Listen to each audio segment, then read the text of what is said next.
IPLত গুৱাহাটীৰ টীম। হয়, আপোনালোকে ঠিকেই শুনিছে।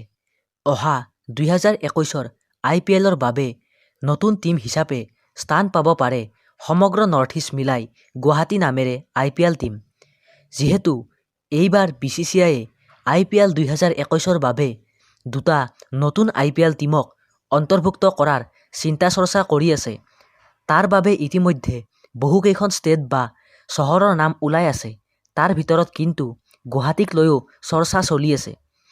অলপতে অসম ক্ৰিকেট এছ'চিয়েশ্যনৰ সম্পাদক দেৱজিৎ শইকীয়াই এটা নিউজ চেনেলৰ সৈতে হোৱা সাক্ষাৎকাৰত কয় যে যিহেতু অইন ষ্টেটৰ তুলনাত ক্ৰিকেটৰ সকলো সা-সুবিধাৰ পৰা গুৱাহাটী কোনোগুণে কম নহয়, তো সমগ্ৰ নৰ্থ ইষ্ট মিলাই এটা IPL টীম নিশ্চয় হ'ব পাৰে।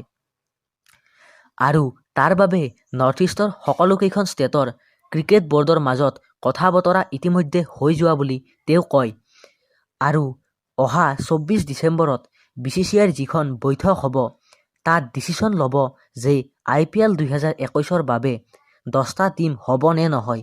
আৰু যদিহে 10টা টীম হয়, তেতিয়া নতুন দুটা টীমৰ ভিতৰত এটা টীমৰ বাবে অসম ক্ৰিকেট এছ'চিয়েশ্যনে গুৱাহাটীৰ নামটো প্ৰস্তাৱ কৰিব বুলি শইকীয়াই কয়। গতিকে সকলো ঠিকে ঠাকে থাকিলে হয়তো অসমৰ লগতে সমগ্ৰ নৰ্থ ইষ্টৰ ক্ৰিকেট প্ৰেমীৰ এটা দীৰ্ঘদিনীয়া আশা পূৰণ হ'ব আৰু 2021ৰ IPLত হয়তো গুৱাহাটী নামেৰে এটা নতুন IPL টীম দেখা পাম। আমিও সেইটোৱে আশা কৰিছোঁ যাতে গুৱাহাটীৰ এটা নতুন IPL টীম হয়।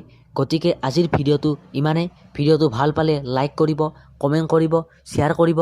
লগতে এনেকুৱা ধৰণৰ খেলৰ লগত জড়িত ভিডিঅ' পাই থাকিবলৈ চেনেলটো ছাবস্ক্ৰাইব কৰিব। ধন্যবাদ।